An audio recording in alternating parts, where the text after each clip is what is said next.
YouTube. I figured I'd make another quick update video. The video is going to be pretty quick, but I should have some still pics afterwards. As you can see, I have finished my box of Grots, and here's my, I'll get some pictures of it. This is my runt herd. Give him the grab a stick, and of course the squig hound. He's done a lot like my orks are, just heavy washes and some very minor highlighting here and there. These are my Grots, all done in the same technique you saw in the last video, and I think they just turned out awesome. And again, I'll post up some still pics here after this video. Hopefully I won't talk too long. So those are done, which means that I have no orc models left to do at the moment. I'm out of orcs to paint. That's what happens when you don't have as much money to spend on a hobby as you want. You actually run out of stuff to paint.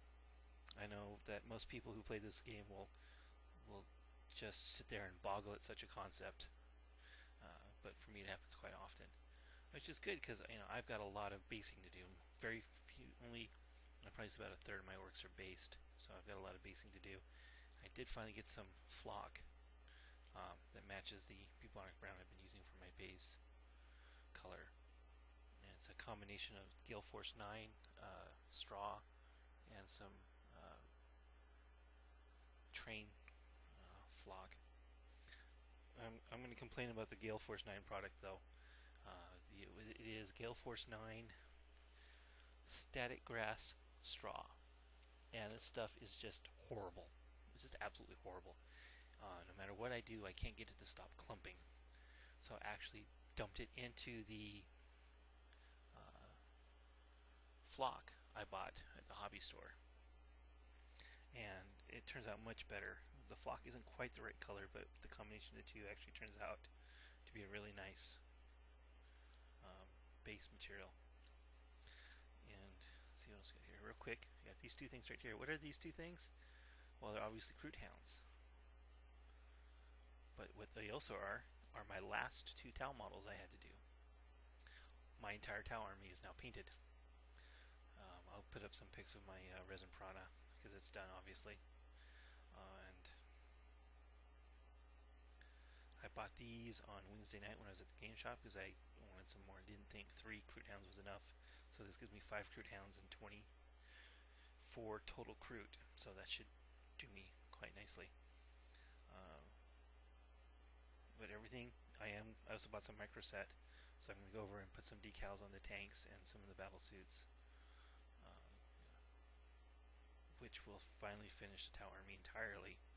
And when I do that, when it's all done, I'll go ahead and pull it all out and take some video and some pictures of the whole thing together. I think it looks outstanding. Whenever I play it on the table, I think it's just outstanding, but I might be a little biased on that. This is last of the orc models, last of the Tau models. So I do still have my Space Marines. I've got a whole bunch of Space Marine stuff in box. I do need at least one more Rhino, some sort of offensive power tank, I really want to get a Ball Predator, and some Death Company before I can really start considering having a fieldable army. Because I am going to be using the Blood Angels Codex. I was thinking about painting them up as pure Blood Angels, but the more I think about that, the more I think I'll just do some sort of successor chapter colors using Blood Angels rules. But I am still planning on keeping the army magnetized or whatever else I have to do, so I can still use it as Codex Marines too if I want. And that's really all I got to show you.